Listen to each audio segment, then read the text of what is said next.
दर्पण पर आपतित प्रकाश की किरण दर्पण से परावर्तन के उपरांत, ठीक है, ये हमारा अवतल दर्पण है। कह रहे हैं किसी अवतल दर्पण, ठीक है, यहाँ पर हमारा फोकस है और कह रहे हैं किसी अवतल दर्पण पर आपतित प्रकाश की किरण, यहाँ पर आपतित हुई प्रकाश की किरण दर्पण से परावर्तन के उपरांत अपने ही मार्ग से वापस आ जाती है। यह किरण मुख्य अक्ष पर कहाँ पर प्रतिष्ठित करती है?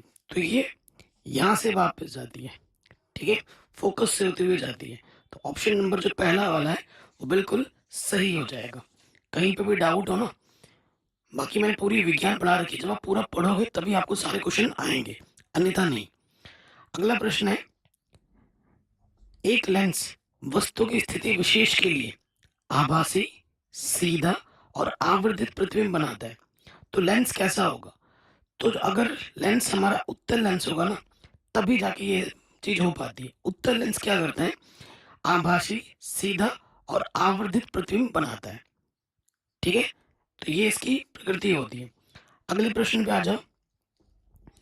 नेत्र लेंस की फोकस दूरी में परिवर्तन कौन करता है? जो हमारी आंखें होती है उसके जो परिवर्तन करता है वो करता है पक्षावी मांसपेशियां, सिलिलरी मसल्स करते हैं, ठीक है। परिवर्तन कौन करते हैं? सिलिलरी मसल्स, पक्षावी मांसपेशियां। अगला प्रश्न है, स्वच्छ आकाश के लिए नीले रंग के लिए उत्तरदायी प्रकाशीय घटना कौन सी है? तो वो है दोस्तों प्रकीर्णन। प्रकीर्णन के कारण ही हमें आकाश का रंग क्या दिखाई देता है? नीला दिखाई देता है।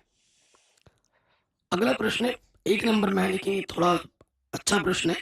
हमसे क्या बोल रहा है? हमारे पास एक बल्ब है, 400 वाट, यानी कि जो बल्ब की शक्ति है P बराबर, वो 440 वाट है। और 220 वोल्ट, यानी कि V जो दे रखा है वो है 220 वोल्ट। इस पर लगे प्रतिरोध R की हमें क्या करनी है? गणना करनी है, ठीक है। तो देखो V और P दे रखा है, आपको R निकालना है, ठीक है। आप जानते हैं V बराबर क्या होता है? IR। तो R बराबर क्या हो जाएगा? V अपॉन I हो जाएगा, हो जाएगा। हमें V दे रखा है, क्या हमें I दे रखा है? नहीं दे रखा है। तो I का सूत्र क्या होता है? अगर आपको I निकालना है तो आप एक सूत्र जानते होंगे, I P और V में क्या होता है? आप जानते हैं कि P बराबर जो होता है वो होता है V इंटू आई। तो यहाँ से I बराबर क्या हो जाएगा? V गुणे में धर के पट्टी में लग जाएगा, P बट्टा V। P का मान कितना है? 440। V का मान क्या है? 220। 22 दूनी, तो I का मान क्या आ गया? 2 एम्पियर। अब यहाँ पर रख दो, R का V का मान कितना? 220 और I का मान अभी हमने निकाला है 2। काटोगे 2 एक कम 2, 2 एक कम 2 0। तो जो R का मान होगा वो होगा 110 ओम। कितना होगा दोस्तों? 110 ओम। क्या ऑप्शन में 110 ओम दिख रहा है आपको? जी बिल्कुल, ऑप्शन नंबर डी बिल्कुल सही हो जाएगा, ठीक है। ये क्वेश्चन भी बन गया आपका आराम से। नेक्स्ट क्वेश्चन पे आ जाओ। कह रहे हैं, विद्युत परिपथ में प्रयुक्त होने वाले कुछ अवयवों के संकेत चिन्ह ए में दिए हैं और उसका मिलान आपको बी से करना है, ठीक है। उसका मिलान आपको बी से करना है। देखो आपको पता है ये क्या है? ये होता है प्रतिवर्ती प्रतिरोध। फर्स्ट का थर्ड हो गया। फिर ये क्या है? ये आपका अमीटर है, अमीटर का चिन्ह। तो सेकंड का फोर्थ हो गया। फिर ये क्या है? ये है आपका सेल का चिन्ह होता है, ये हो गया विद्युत सेल। और ये क्या होगा? तार क्रॉसिंग। ये इधर देखो तार को क्रॉस करके आ रहा है, यानी कि फर्स्ट का थर्ड, सेकंड का फोर्थ, फर्स्ट का थर्ड, सेकंड का फोर्थ, थर्ड का सेकंड एंड फोर्थ का फर्स्ट। ऑप्शन नंबर पहला वाला ही क्या हो जाएगा? सही हो जाएगा,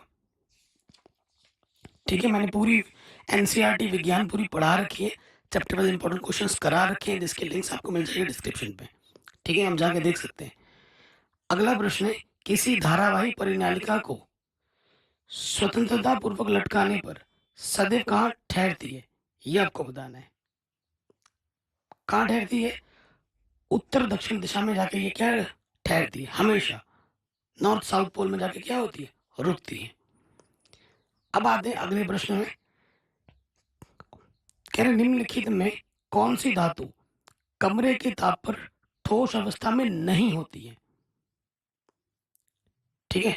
कमरे के ताप पर ठोस अवस्था में नहीं होती है। तो ये आपको बताया टेम्परेचर जो जनरली क्या होता है 17 से 18 डिग्री सेल्सियस होती है।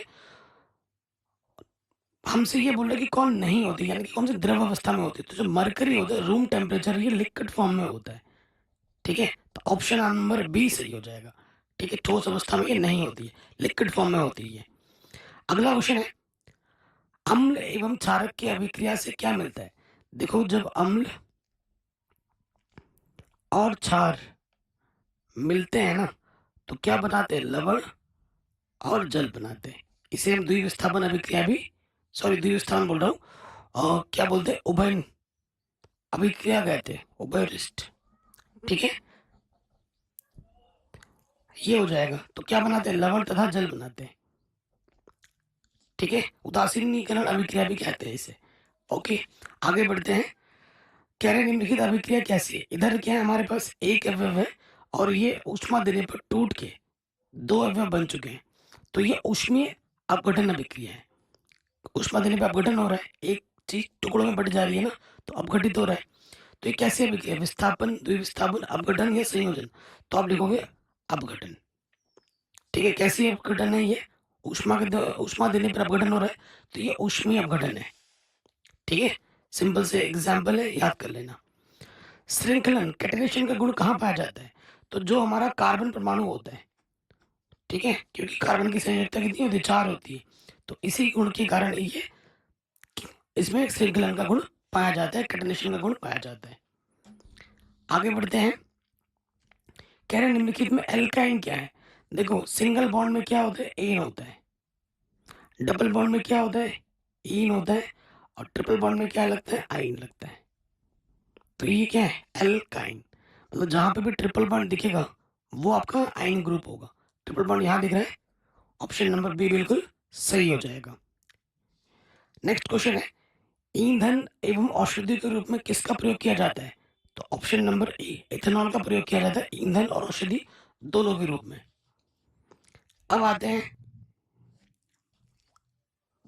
14वें नंबर पे, गुर्दे की इकाई जो उत्सर्जन की प्रक्रिया में भाग लेती है, वो क्या है?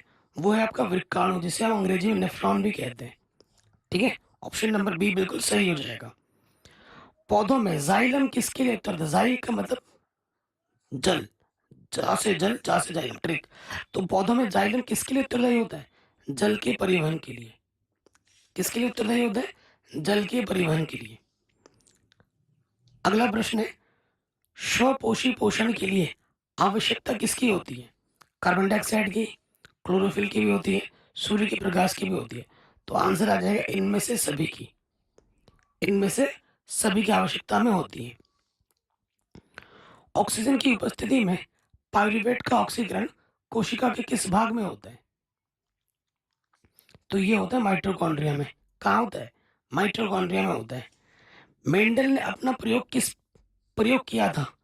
वंशागत गुणों के अध्ययन के लिए, मटर के उत्पादन के लिए, चावल के उत्पादन के लिए, या गेहूं के उत्पादन के लिए? तो वंशागत गुणों के अध्ययन के लिए। ऑप्शन नंबर पहला वाला सही हो जाएगा। अगला प्रश्न है, निम्नलिखित में से कौन सा ओजोन परत क्षरण के लिए जिम्मेदार है? Chlorofluorocarbon, carbon dioxide, carbon monoxide, या फिर नाइट्रिक अम्ल? तो आपका आंसर होगा CFC, क्लोरोफ्लोरोकार्बन। ठीक है? ये सही हो जाएगा। अगले प्रश्न पे आ जाओ। कह रहे हैं, निम्न में से कौन आहार श्रृंखला का निर्माण करती है? ये बताना है। देखो, घास को गेहूं खाता है क्या? और गेहूं आम खाता है? गलत। घास को बकरी खाता है, बकरी को मानव खाता है, तो ये सही है। बकरी को गाय खाती है? गलत। घास को मछली खाती है? गलत। तो ऑप्शन नंबर बी बिल्कुल सही हो जाएगा। ठीक है? प्रकाश की अपवर्तन की घटना को हमें समझाना है। तो प्रकाश के अपवर्तन की घटना